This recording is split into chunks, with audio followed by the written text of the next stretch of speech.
Hi friends, welcome back to TRAEnglish. My name is Ashok Bitragunta. Today we are going to learn had to. Had to ఏంటంటే గతంలో ఏదైనా ఒక పని చేయాల్సి వచ్చింది అని చెప్తుంటాం కదా, అలా చేయాల్సి వచ్చిన పని గురించి చెప్పడానికి హ్యాడ్ టుని యూజ్ చేస్తాం. అంటే గతం అంటే last year, last month, last week, yesterday, ఇలా ఏదైనా కావచ్చు. అయిపోయిన పనిని అంటే చేయాల్సి వచ్చిన పనిని. ఫర్ ఎగ్జాంపుల్, మీ ఫ్రెండ్ ఎవరికైనా జాబ్ వచ్చింది కానీ జాయిన్ అవ్వనని చెప్పాడు. తర్వాత ఏం చేశాడు, వెళ్ళి జాయిన్ అయ్యాడు. అప్పుడు మీరు కనిపించారు అనుకోండి, అరే జాయిన్ అవ్వనన్నావు కదా, జాయిన్ అవ్వాల్సి వచ్చిందిరా. అక్కడికి వెళ్ళనన్నావు కదా, వెళ్ళాల్సి వచ్చిందిరా. అది తిననన్నావు కదా, తినాల్సి వచ్చిందిరా. వాళ్ళతో మాట్లాడనన్నావు కదా, మాట్లాడాల్సి వచ్చిందిరా. ఇలా ఏదైనా ఒక పనిని చేయాల్సి వచ్చింది అని చెప్పే సందర్భంలో హ్యాడ్ టుని యూజ్ చేస్తాం. ఫర్ ఎగ్జాంపుల్, ఇంకా అంటే చేయాల్సి వచ్చింది, వెళ్ళాల్సి వచ్చింది, తినాల్సి వచ్చింది, నేర్చుకోవాల్సి వచ్చింది, మాట్లాడాల్సి వచ్చింది, ఏదైనా ఒక పనిని చేయాల్సి వచ్చింది అని చెప్పడానికి ఈ హ్యాడ్ టుని యూజ్ చేస్తాం. స్ట్రక్చర్ ఫామ్ చేయడానికి subject had to plus verb one in the sense present tense form. Okay, verb ఎప్పుడు కూడా ప్రెజెంట్ టెన్స్ ఫామ్లో ఉండాలి. Plus object.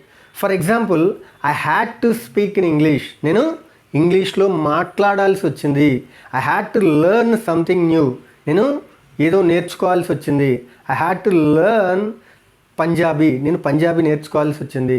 I had to eat mango. నేను మ్యాంగో తినాల్సి వచ్చింది. I had to meet them. నేను వాళ్ళని కలవాల్సి వచ్చింది. ఇలా చెప్పే సందర్భంలో వాడతాం. సో ఇక్కడ చూడండి ఒకసారి ఎగ్జాంపుల్స్ చూడండి. హ్యాడ్ టు చేయాల్సి వచ్చిన పనులకు. Subject had to verb one plus object. I had to learn English. నేను ఇంగ్లీష్ నేర్చుకోవాల్సి వచ్చింది. ఓకే, అంటే ఒక ఫోర్స్ఫుల్గా కావచ్చు, లేకుంటే అవసరానికి కావచ్చు, చేయాల్సి వచ్చింది అని చెప్తున్నాం. వీ హ్యాడ్ టు టెల్ లైస్. మేము అబద్ధాలు చెప్పాల్సి వచ్చింది. ఏదో ఒక సిచ్యువేషన్ వచ్చింది, అక్కడ అబద్ధం చెప్పాల్సి వచ్చింది. అలాంటప్పుడు we had to tell lies. Next, they had to join there. అది ఇన్స్టిట్యూట్ కావచ్చు, కాలేజ్ కావచ్చు, ఆఫీస్ కావచ్చు, something. Okay, they had to join there. వాళ్ళు అక్కడ జాయిన్ అవ్వాల్సి వచ్చింది. You had to go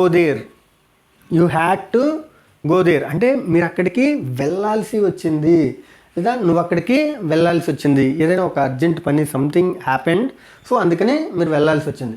next, she had to speak in English. అక్కడ వాళ్ళకి అంటే ఆమె ఇంగ్లీష్లో మాట్లాడాల్సి వచ్చింది. అక్కడ వాళ్ళకి ఇంగ్లీష్ తప్ప ఏమీ రాదనుకోండి, అప్పుడు లేక వాళ్ళకి తెలుగు రాకపోతే అప్పుడు she had to speak in English. ఆమె ఇంగ్లీష్లో మాట్లాడాల్సి వచ్చింది. సో ఇలా నేర్చుకోవాల్సి వచ్చింది, చెప్పాల్సి వచ్చింది, అవ్వాల్సి వచ్చింది, వెళ్ళాల్సి వచ్చింది, మాట్లాడాల్సి వచ్చింది, లాస్ట్లో ఇలా చేయాల్సి వచ్చింది అని వస్తూ ఉంటుంది కదా, అలాంటి వాటన్నిటికీ హ్యాడ్ టు యూజ్ చేయాలి. So thank you friends. మీకు కనుక నచ్చినట్లయితే ప్లీజ్ సబ్స్క్రైబ్ చేయండి. Thank you very much. All the best. Will meet next class. Thank you. Bye bye.